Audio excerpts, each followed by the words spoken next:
So you should be getting a notification about that now. If you've been to any of the Noblesville meets over the last decade or so, you've probably met and worked with our previous meet director, Chris Berger. He is now officially retired from that role and has handed it off to the Arnold family. And they have worked quite a bit with Chris. And so without further ado, I'm going to turn it over to them. Good evening, everybody. First off, we'd like to welcome anybody that's new to the meet and anybody returning, welcome back. So I am Derek Arnold, and my wife Mandy and I will be doing meet director for this meet and moving forward for Noblesville Swim Club. Welcome, and we're excited for this upcoming weekend. So just agenda here we'll go through tonight. We're going to go through the facility layout. It is very similar to what we've had in the past. If you've been here, just a few changes, and we'll go over that. We're going to talk about parking, weather. We have the warm-up lane assignments, and then Troy will come back in and talk about the meet logistics. So our facility layout, this is last year's map. The only thing is first aid, as you can see right in the middle there, is going to be towards the very right of that long red oval in between that one and the swimming camping area. There's a deck there. That's where our lifeguards will be posted for the first aid. So clerk of course is there, and then first aid will be just to the right or the east of clerk of course. So swimmers, coaches, everyone will come in through the main entrance there off the parking lot. Just so you know, that yellow area, the pool will be open, the baby pool, the splash pad will be open to the public. So there will be two kind of barricades for the swim meet and then for also patrons. Spectators will come in over on the west side. You can see the yellow area there with spectator seating. We are bringing in bleachers again. They're actually being delivered tomorrow, but there's also plenty of room behind the bleachers to set up your own chairs and anything that you may want spectator wise. The spectator restroom is right there, that yellow star. Those are open. Those are the only restrooms available to the spectators. For coaches, we will have porta pots up there on the very north side by this camping area, about where it says facility layout. Well, those will be located there. Going on, we will set up coaches row. As you can see along the east side of the competition pool, we will have tents there. In the past, we've gone back and forth with allowing chairs, and last year we decided to do it. So we'll continue to allow chairs in there for the coaches. What we really want to do though is minimize athletes in that area. So please talk with your athletes after their races, talk to them before the race, whatever you need to do, but minimize them camping out, hanging out in there for too long. Encourage them to go back to the camping area for the athletes. As you can see, the pool layout there beside coaches row, hundreds will start on the south side, all 50s on the north side. Clerk, of course, will be available for 10 and unders, and it gets a little crowded taking them down or anybody down for the 50s. So that's why we like to also keep the coaches row a little clear, getting the athletes down to that 50-meter start side. Hospitality will be in the grass area on the other side of the diving well. And that is where the entrance and exit for the camping area will be as well. Also in that hospitality grass area, we have tables set up that will have Gatorade coolers filled with water and Gatorade for the athletes as needed. Our hospitality chair will check those regularly and keep those full for all the athletes, coaches, volunteers, anybody that needs a cool drink. Vendors are on the very south side outside the pool area. We have Elsmore Slim Shop coming. We have bubble tea and Envy Donuts will be set up out there this year. I believe that will be it for the facility. Do we have the new one, Troy? Yeah, do you want to just mention the spectator restroom? Yeah, so right there by the spectator entrance, the yellow star, That spectator entrance will be available, or sorry, that spectator restroom will be available. And it can be, once they enter the pool area, it can be accessed from inside the pool area.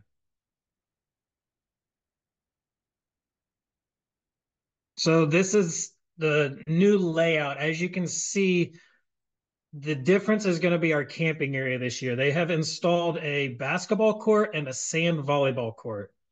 I believe Troy recently took this maybe last night or 2 nights ago. So this is a very up-to-date picture. We are going to fence off the volleyball court and any potential muddy spots around that to minimize athletes getting in there. The basketball court will be open if you want to set up camp on the basketball court. That is an option. And then anywhere in the grass area. There is a fence. It's very hard to see in this picture, but along the road that goes along the backside. So that is totally enclosed this year. They have recently installed that.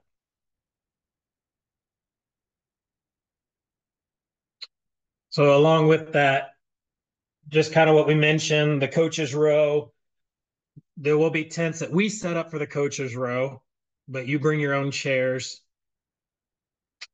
If you want any tents for your athletes, you will have to bring those in for the athletes. Coaches and athletes only will be allowed in the camping area. We will not allow any parents, any non coaches or athletes back in that area. So setup and takedown of all tents will be a responsibility of the coaches or athletes. We just ask keep the area clean. We're going to go around. Our lifeguards are constantly emptying trash cans. We'll have plenty of trash cans in the camping area. So please make sure athletes are keeping their area clean. If needed, let us know. We will get those trash cans emptied if they're getting full, but they do a great job keeping that clean. We don't allow families to bring tents into the area, but there are plenty of spots out in the actual park if they want to set up. There's a great grass area just on the other side of the parking lot that we've had families set up tents before and kind of hang out there and then come in for the races. And obviously, facility rules: no pets, no alcohol, no tobacco, including vaping. Parking. We are expecting very tight parking. There are other activities going on in the park the same weekend. So please keep that in mind when you're coming. Remind parents to arrive early. There is a circle drive. If you look at the facility map, there is a circle drive. We will not allow any parking there, but certainly encourage parents to drop their swimmers off in that circle drive and then go look for parking spaces as needed. On Friday, we'll open an hour before warm-ups to allow coaches to come in and set up those tents, get your area prepared before the athletes come in. Other than that, gates will open 30 minutes before warm-ups for all remaining sessions throughout the week.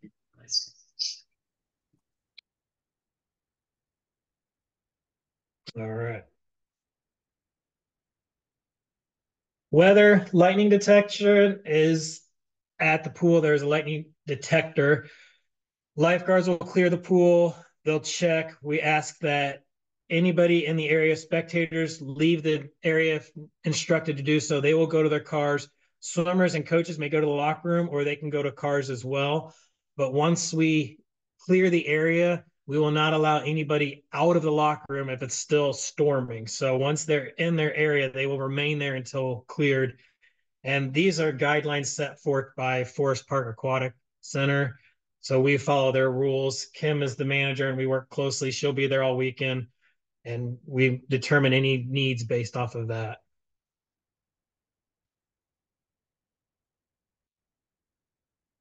Warm-up assignments, we'll have these posted behind the lanes. They will stay the same for the entire weekend, all sessions, and it will fluctuate, but just know we did our best to equal the number of swimmers throughout the entire weekend. It does average out to about 44 swimmers per lane. So work with your teams, work with the other coaches to determine how you're going to best average those out and make them equal, knowing that different sessions will look a little different based off of the number of swimmers that that team may bring. The diving well will be open at all times. We don't assign any teams to the diving well for warm up, so it is open throughout the warm up and the meet.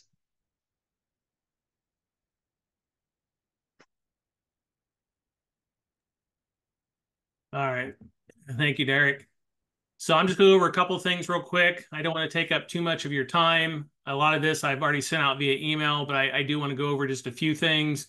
So we're going to take a quick look at the timeline, talk about positive check-in, what we're doing for the mile, scratches, and then I'll finish up with just how we're going to be communicating with coaches and also the spectators and the athletes. So on our timeline, we're actually in pretty good shape. I did have to turn a few teams away, which I don't like to do. But if you look at the timelines I sent out or that's posted on the website, you will see that on Saturday morning in particular, we do have a timeline that ends overlapping with the scheduled start of warm-ups for Saturday afternoon. That's the only one that's really of any concern. I think once we accommodate scratches and also that session has the 50 freestyles, which will probably go a little faster than the heat interval that we have, I don't think the timeline will be an issue. And so we are not planning to change the start of the afternoon warm-ups for that Saturday afternoon. If something happens after the positive check-in and after we get the meet up and running that we think that session needs to be pushed back, we will communicate that out to people. But at this time, we do not plan on doing that. So I'm going to actually jump to I'll go ahead and jump over to the communication real quick. I rearranged these slides, but we have two groups set up on GroupMe. The one you are looking at now, this is intended for spectators and also swimmers and really anybody else that wants to receive general announcements. It is an announcement only group, so that means it does not allow two-way communication. Anything that gets sent out to this group would come either from me, meet referee, or the meet directors. And this would be used especially in the case of any weather-related issues. So this is where it would be very important to take the flyer that I sent out via email if you received that. It is also posted on our meet webpage and get that to the families and swimmers if for some reason they do have to go out to their cars or go into the locker rooms or whatever. This is how we would send out the all clear message. So we would like to get everybody signed up to this group because that's how we're going to blast out general information. That would also include if we have to make any changes to the session timelines. Separate from that announcement only group, we have one set up just for coaches. So please, we don't want this one really shared with spectators and swimmers. We only want coaches signing up to this one. This is a chat group, which means it does allow two-way communication. Generally, there's not a lot of reason to communicate that way, but we do want to have that option available to us. So anything that goes out on that general announcement group, we would also send out to the coaches only group. But in addition to those general announcements on the coaches only group, we will also send out information about any updates to finals. So once the scratch deadline for events pass, we will blast out if there's been any swimmers that have been moved into Constellation finals or if there's been any changes to the alternates. We'll send that out to the coaches group.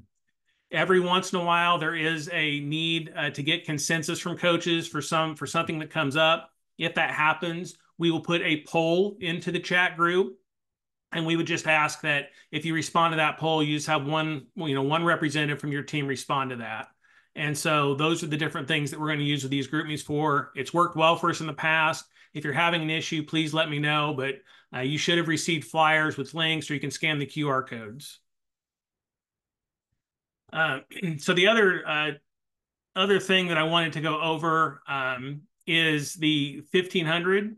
So we had originally intended to limit that to 5 heats, but with the time looking at the timeline for Friday evening and the fact that we actually did have 57 swimmers signing up wanting to swim that, we decided to try and accommodate all those swimmers. I know some swimmers are going for cuts, especially with kind of the changes of the age group state and senior state meet. The way we are going to do that is we're still going to follow the meet announcement in terms of kind of the way we're going to do the heats. So it will be the fastest heat of women, then the fastest heat of men, then the second fastest heat of women, then the second fastest heat of men. Next, we will go to the next, we'll have a mixed heat with the 5 fastest remaining women and the 5 fastest remaining men. And then we will have a final heat that will just have a mixed heat of any remaining athletes. That way everybody gets a chance to swim, but we're still getting kind of in that order as it's in the meet announcement. So we're hoping to accommodate all those swimmers and the timeline allowed for it. So that's what we're going to do.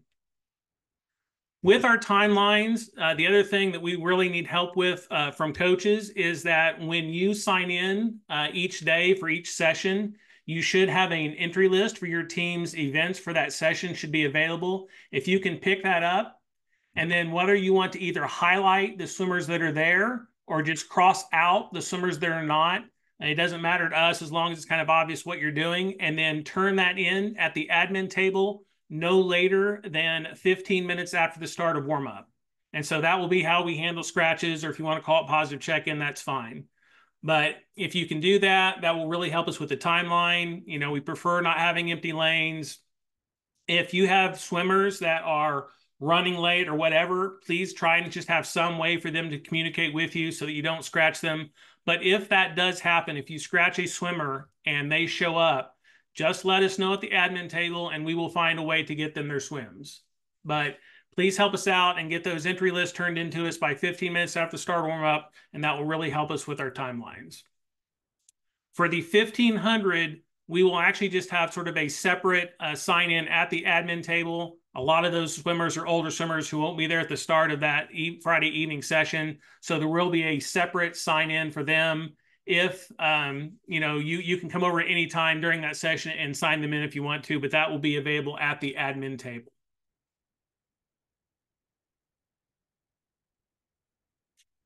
Okay, our meet referee is Alicia. I think she is on the call, but on a bus, or so I'm told. So I'm just gonna go over a few things unless she unmuted and wants to talk. Hey, Troy, yeah, if you can cover the slides, I'd appreciate it. Just wanted to say hello to everyone. We're looking forward to hosting you and your teams this weekend. As Troy said, our goal is to get your swimmers into the races and swim. So come and find us and we will help you navigate any challenges. My goal is to be at the table by the starter area all weekend. So if you have any questions, feel free to come find me. I know you know how to find Troy in the main office too. So looking forward to seeing you all this weekend, and thank you, Troy, for covering the slides. It's a little bit of background noise here. All right. So we are doing flyover starts, and that will be for all sessions, except we will do it a little different for finals. But to help us out, and again, this goes back to the timeline, please ask your swimmers, for any events that are 100 meters or longer, other than backstroke, to make sure that they are staying in the water. Because, especially for the morning sessions, we're going to ask the deck referees to try and start blowing up the next heat while the previous heat is actually still finishing. So we want those swimmers that are finishing to stay in the water. For the 50-meter events and for the backstroke events, they can go ahead and hop out. But for all those other events, please ask them to stay in the water. We'll definitely have any swim offs we would like to try and get resolved before the end of the session. So if you see that your swimmers have a tie, or if you hear an announcement about a swim off, please come over and see us at the admin table, because we really want to get that resolved before the end of the session. Alternates can report to the starter area CJ. I believe we're going to have enough officials to have CJs on all the 4 corners, so they can report over there. One thing that we will offer at this meet is if there is an opening, if there's no opening in the B final, but there turns out for some reason to be an opening in the A final that we did not know about beforehand, we will allow an alternate to swim in that A final as an exhibition only swimmer. So what that means is they can't jump in placement above those B finalists, but they do get an opportunity for a second swim. So keep that in mind, that if you do have alternates, ask them to report, but they can stay even after the B final if they didn't get a swim, and they might get a swim in the A final. We do have Colorado retractable backstroke ledges. So those are the same ones that they have at the IU Natatorium. Those will be on the south end of the pool. So those will only be there for the 100-meter and 200-meter backstroke events. We are not going to have backstroke ledges on the north end of the pool for the 50-meter events. Those backstroke ledges, we are not going to limit the age at which they can be used. So if the 10 and unders wish to use those, they may, but we do ask that you work with them prior to their events so they understand how to work those, because we are not going to be able to wait on them to get those set. So they need to practice with those before their event. If there is a question about a DQ, you can come over to the deck referee area by the admin table, and Alicia said she will be sitting over there. You can talk to her. You can talk to the deck referee. You can also come find me if you have a question. We'll try and get those answered.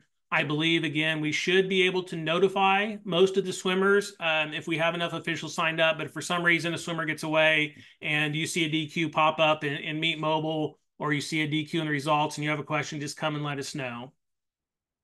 I don't believe at this meet we typically have any need for courtesy rest, but if for some reason you do end up with a swimmer that's in back-to-back events and you have concerns about their time, let us know. We'll try and get this some rest. Usually if that's going to happen, it's going to happen in finals, and we do have a little bit of leeway there. And then, lastly, Alicia has already sent out an email, but please encourage any officials that you have with your club to help us out. The weekends, it's long sessions. Our morning sessions are right around 5 hours pre-scratch. Afternoon are right around 4 hours pre-scratch. And the more officials that we have available, the more rest and rotation we can get in, especially if it's hot. So please encourage them that if they're at the meet to help. We don't care if it's one session, if it's all sessions. We love to have the help. We will also work with them. Almost all of our sessions end with freestyle. So we're usually able to let a lot of officials go early if they need to leave early, and we don't want that to be a deterrent for them to helping out on deck. That's all I have. If you have any questions for me, for the Arnolds, for Alicia, or me acting as Alicia on her behalf, go ahead. You can either post those into the chat or, just unmute yourself and ask.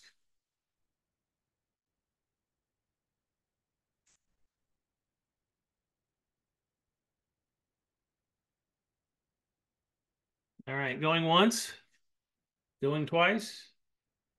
Well, we look forward to a great weekend of swimming. It's great to summer, get to the summer and be able to swim outdoors. And, if there's anything that you think of between now and the start of the meet that I can help you with, please let me know. Otherwise, I think we will see you at the meet. And I will be sending out a link to this. If for some reason you want to go back, or you have a coach that couldn't be here that you want to have a chance to listen to it, we'll have that recording link sent out as soon as I can get that posted. Thank you all, and see you this weekend.